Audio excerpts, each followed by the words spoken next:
في الأنبياء والمرسلين سيدنا محمد وعلى آله وصحبه أجمعين.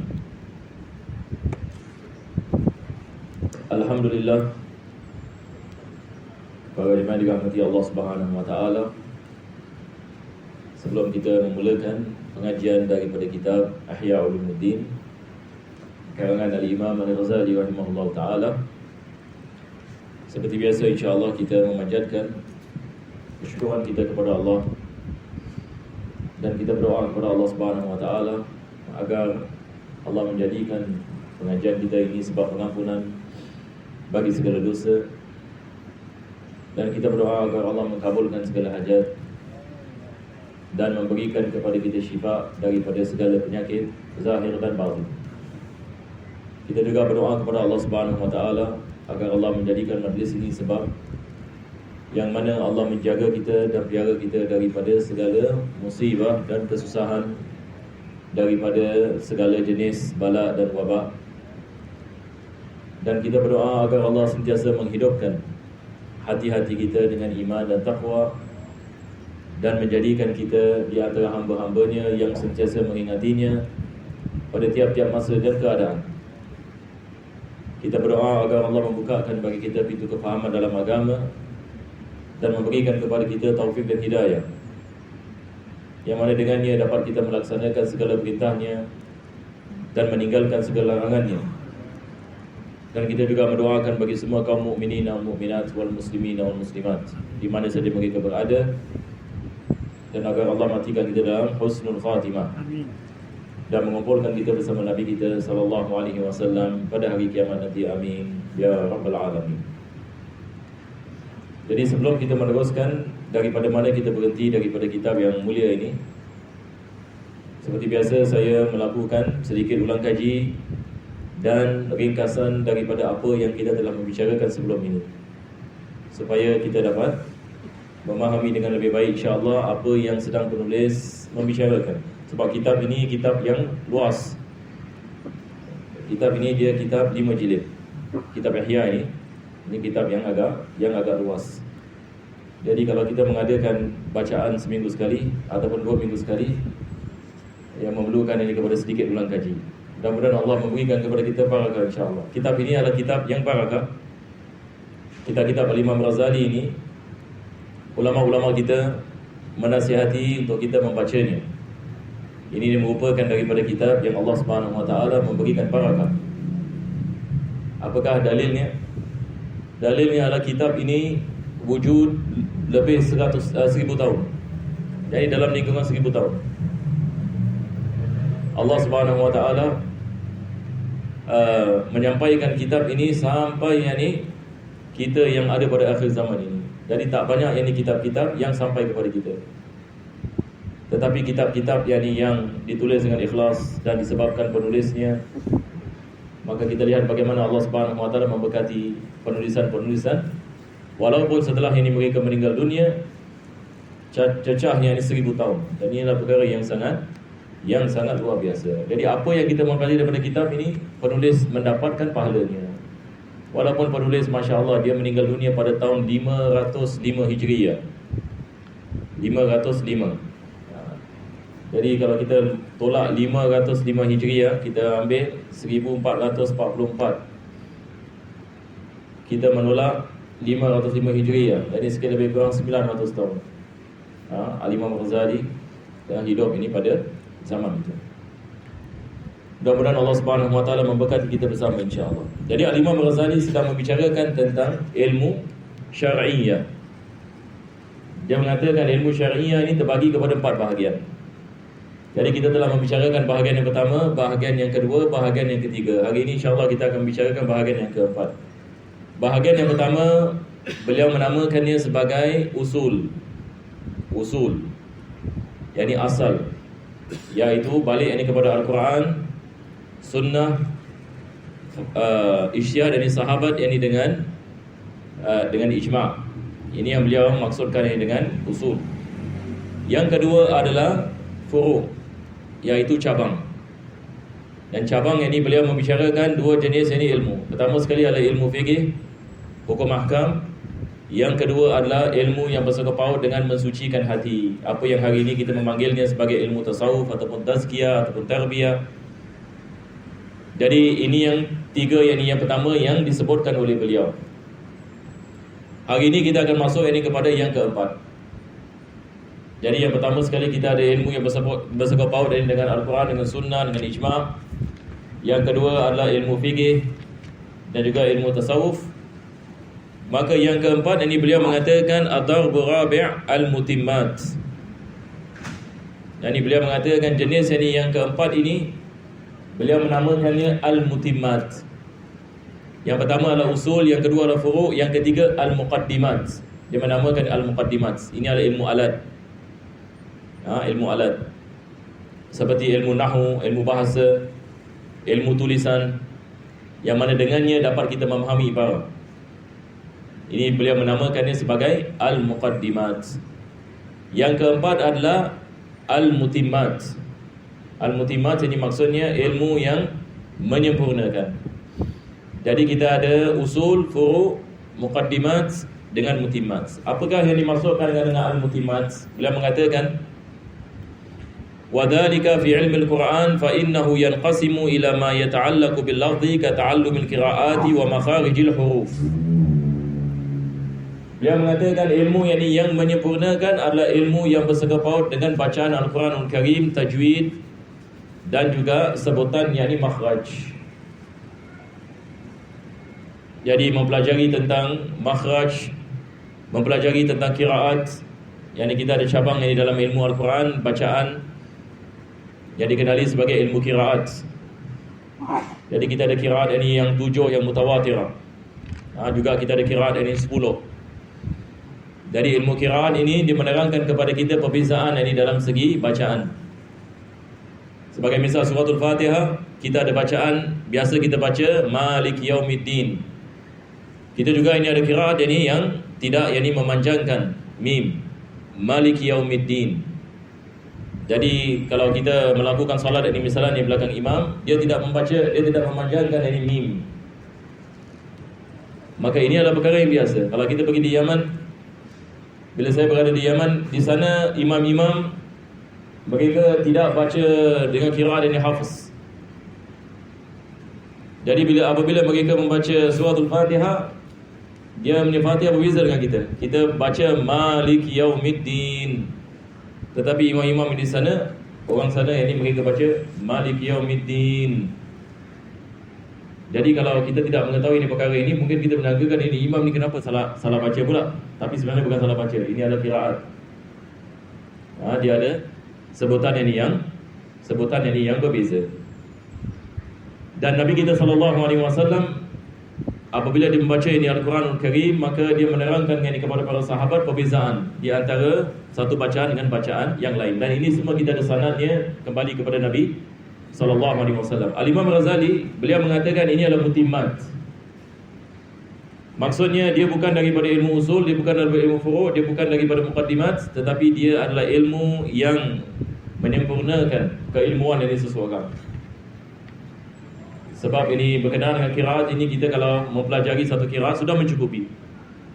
Kita di Singapura, di Malaysia, kita baca qiraat hafaz Al-Quran yang kita ada di masjid-masjid kita ini. Apabila kita mengetahui bagaimana membacanya dengan betul, dengan panjang pendeknya dan dengan makhrajnya, ia sudah mencukupi. Tetapi berkenaan dengan mempelajari qiraat yang berbeza, dia bukan termasuk di dalam kewajipan, tetapi dia adalah sesuatu yang menambahkan maklumat seseorang tentang Al-Quranul Karim. Jadi ini adalah misal yang disebutkan oleh Al-Imam Ghazali. Selepas itu beliau mengatakan فَإِنَّهُ يَنْقَسِمُ إِلَى مَا يَتَعَلَّقُ بِاللَّفْظِ كَتَعَلُّمِ الْقِرَاءَاتِ وَمَخَارِجِ الْحُرُوفِ وَإِلَى مَا يَتَعَلَّقُ بِالْمَعْنَى كَالتَّفْسِيرِ. Jadi beliau mengatakan ilmu berkenaan dengan Al-Quran, kita ada ilmu qiraat yang menerangkan perbezaan bagi bacaan,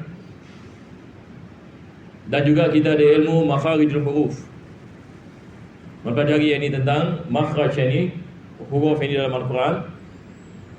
Ini adalah dalam segi lafaz, dalam segi bacaan.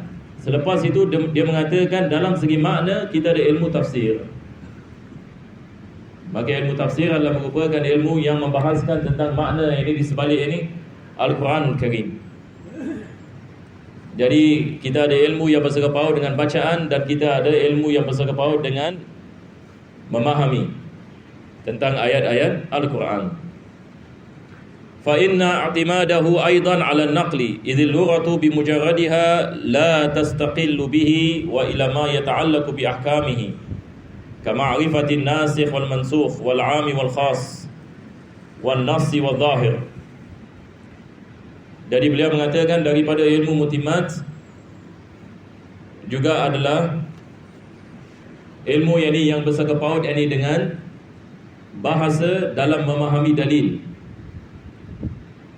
Seperti memahami apa itu zahir dan muawwal, memahami tentang apa itu nasikh dan mansukh. Ini kita mempelajari misalnya dalam ilmu usulul fiqh. Maka Imam Razali beliau mengatakan ini adalah daripada ilmu mutimmat. Jadi beliau membagikan ilmu syariah kepada 4 bahagian ini. Kenapa beliau membicarakan tentang perkara ini? Beliau sedang menerangkan kepada kita tentang manakah ilmu yang paling penting sekali untuk dipelajari. Jadi kalau kita lihat ilmu-ilmu ini, manakah ilmu yang paling penting? Yang paling penting sekali adalah ilmu yang dikenali sebagai fardhu ain. Ini yang kita bicarakan sebelum ini. Satu orang misalnya dia nak mempelajari ilmu agama, maka yang paling penting sekali adalah ilmu yang bersangkut paut dengan sifat Allah Subhanahu Wa Taala. Ini kita mengatakan ilmu fardhu ain. Ilmu yang dikenali sebagai ilmu tauhid ataupun ilmu akidah. Selepas itu dia berhajat untuk memahami bagaimana dia nak melakukan ibadah. Maka ini adalah ilmu fikih. Maka wajib dia mempelajari bagaimana mengambil wudu, bagaimana melakukan salat dan puasa dan zakat dan haji dan sebagainya. Jadi sebagai seorang Muslim, yang pertama sekali kita nak kena memastikan semua ilmu yang wajib kita mempelajari, kita sudah mempelajari. Sebab kalau tak, kita berdosa. Satu orang kalau misalnya dia tidak mempelajari ilmu akidah sama sekali, tapi dia belajar ilmu qiraat, Masya Allah, ini kita mengatakan ada kepincingan. Bukan kita mengatakan salah mempelajari ilmu qiraat. Ilmu qiraat adalah ilmu yang baik daripada ilmu syariah. Tetapi di mana kepincingannya? Betul perkataan kepincingan? Yang ini maksud kekurangan. Apa dia? Pincang. Tak maaf, saya bahasa Melayu kadang-kadang apa? Silap dalam bahasa. Yang ini maksudnya di sini adalah kekurangan. Di manakah kekurangannya? Kekurangannya adalah dia tidak mengamalkan yang wajib, tetapi dia melakukan perkara yang sunnah.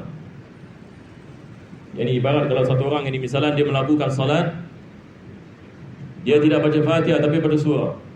Fatihah dia tak baca, tapi dia pada surah Al-Baqarah. Dia mengatakan salat dia tidak sah. Dia melakukan yang sunnah, dia meninggalkan yang wajib. Jadi kita sebagai orang Islam, kita harus membezakan apa yang wajib, apa yang sunnah. Kita nak kena kedepankan yang wajib dahulu, baru kita lihat kepada yang sunnah. Dan kedua-duanya adalah penting. Tetapi mana lebih penting? Yang wajib. Sebab wajib kalau kita meninggalkannya ada dosa. Jadi begitu juga bila mempelajari ilmu agama. Jadi kalau satu orang kalau dia tidak lihat perkara ini, mungkin dia tidak ada panduan. Dia lihat mana saja kelas agama, okey, saya pergi. Kelas ini mengajar tentang mustalah hadis. Dia belum lagi mempelajari ilmu fikih. Tidak mengetahui bagaimana mengambil wudu dengan betul sebagai misal. Dia belum lagi mempelajari tentang bab salat sebagai misal. Dia tidak mengetahui tentang beza di antara sunnah dengan wajib dalam salat dan sebagainya. Tetapi dia mempelajari ilmu mustalah hadis. Di sini kita mengatakan ada kekurangan. Betul ke tidak? Sebab apa yang diwajibkan ke atasnya dia tidak melakukan.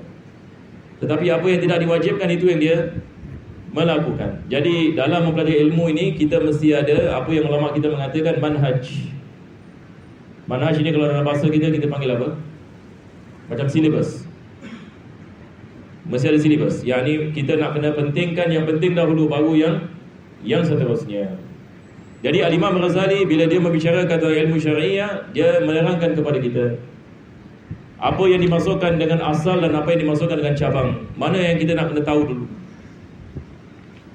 Kalau kita nak membina rumah, kita bina daripada asas ke kita bina daripada atap? Kita bina daripada asas. Begitu juga dengan ilmu. Kita nak mempelajari agama. Agama ni benda besar. Dia ibarat lautan. Jadi bagaimana yang kita nak mendapatkan ini manfaat daripada agama ini, maka kita mesti mengikuti cara pembelajaran yang betul, manhaj yang betul, silibus yang betul. Maka kita kedepankan ini ilmu yang lebih penting ke atas ilmu yang penting. Jadi di sini Al-Imam Ghazali ini dia menerangkan. Begitu juga kadang-kadang kita lihat ada orang yang misalnya dia mempelajari ilmu tasawuf. Kita mengatakan ilmu tasawuf, masya-Allah, ilmu yang penting. Tetapi dia tidak mempelajari ilmu akidah. Maka sekali lagi ini adalah kekurangan. Dia mendalami ilmu tasawuf tapi dia tidak mempelajari ilmu akidah, dia tidak mempelajari ilmu fikih. Maka ini bukan cara yang betul. Cara yang betul adalah kita belajar asasnya dahulu, usulnya dahulu. Lepas itu baru kita balik ini kepada cabang. Selepas ini kita balik ini kepada cabang, maka kita akan mendapatkan buahnya. Jadi ini adalah daripada apa yang kita manfaat daripada apa yang disebutkan oleh Al-Imam Ghazali. Seterusnya penulis ini membicarakan tentang ilmu fikih. Jadi ilmu fikih ini seperti mana kita memahami, dia adalah daripada cabang. Yang ni kalau kita lihat kepada ilmu fikih, ulama kita menulis kitab-kitab fikih. Kita belajar kitab fikih, misalan ia mengatakan rukun solat ada 13 perkara. Daripada mana yang ini 13 perkara ini datang? Kita lihat ini kitab-kitab fikih mengatakan rukun wudu ada 6 perkara. Rukun haji ada 6 perkara. Rukun umrah ada 5 perkara. Bagaimana ulama fikih dapat mendatangkan perkara-perkara ini? Maka jawapannya adalah melalui ijtihad. Yani para ulama mereka lihat kepada Al-Quranul Karim, mereka lihat kepada sunnah-sunnah Nabi SAW, dan mereka mengeluarkan hukum ahkam, dan mereka memberikan kepada kita untuk kita mempelajarinya. Jadi apa yang kita mempelajari daripada kitab-kitab fikih ini, dia adalah khulasah daripada ijtihad mereka daripada Al-Quran dengan sunnah Nabi SAW. Jadi dia memudahkan kita orang awam. Dia memudahkan ini bagi kita untuk kita mempelajari. Al-Imam Ghazali apabila membicarakan tentang ilmu fikih, beliau mengatakan ilmu fikih ini berkait ini dengan perkara-perkara yang bersangkut paut dengan keduniaan bagi manusia. Dia bersangkut paut ini dengan keduniaan bagi manusia. Apa maksudnya? Sekarang ini kita manusia, kita hidup di atas muka bumi ini, kita tidak terlepas daripada adanya muamalat, jual beli. Kita manusia, kita hidup di atas muka bumi ini, berlaku perkahwinan, berlaku kematian. Selepas itu kita ada hukum mahkam yang bersangkut paut dengan mahkamah, penceraian dan talak dan sebagainya. Ini semua adalah urusan dunia bagi manusia. Maka ilmu fikih menerangkan perkara-perkara ini yang bersangkut paut ini dengan kehidupan manusia di atas muka bumi ini. Jadi beliau ini mengkaitkan ilmu fikih dengan fuqaha.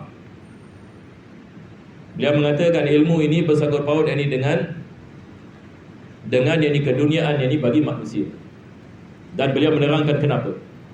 Jadi saya memberikan khulasah atas apa yang disebutkan. Beliau membicarakan ini setengah muka surat. Setengah muka surat untuk menerangkan apakah kaitan ilmu fikih dengan urusan dunia manusia. Tapi saya harap kita boleh faham insya-Allah ya. Jadi saya memberikan misal seperti apa? Sekarang misal kita nak melakukan jual beli. Ini adalah urusan dunia kita, betul ke tidak? Satu orang misalnya nak berkahwin, bagaimana nak berkahwin? Bagaimana dia nak menjalankan tanggungjawabnya sebagai seorang suami? Apa yang dimasukkan dengan nafkah? Apabila berlaku perceraian, apakah lafaz talak? Apabila seorang meninggal dunia, bagaimana kita nak membagikan harta faraid? Maka ini semua adalah bersangkut paut ini dengan urusan keduniaan ini bagi manusia. Manakala ilmu tasawuf, beliau mengatakan dia bersangkut paut dengan akhirat. Sebab ilmu tasawuf dia bersangkut paut dengan mensucikan diri daripada segala sifat yang terkeji. Jadi ilmu tasawuf mengajarkan kepada kita bagaimana nak mendapatkan ikhlas, bagaimana nak mendapatkan tawadhu'. Jadi Al-Imam Ghazali dia sedang ini menerangkan kaitan ini ilmu fikih dengan kaitan bagi ilmu tasawuf. InsyaAllah besok kita akan baca selepas asar ibarat ini. Jadi hari ini saya hanya memberikan dia punya khulasah. Besok insyaAllah kita akan membaca apa yang disebutkan oleh beliau. Disebabkan masa, kita berhenti di sini dan kita menutupi pengajian ini dengan kita membacakan suratul Fatihah ila hadratin Nabi sallallahu alaihi wasallam.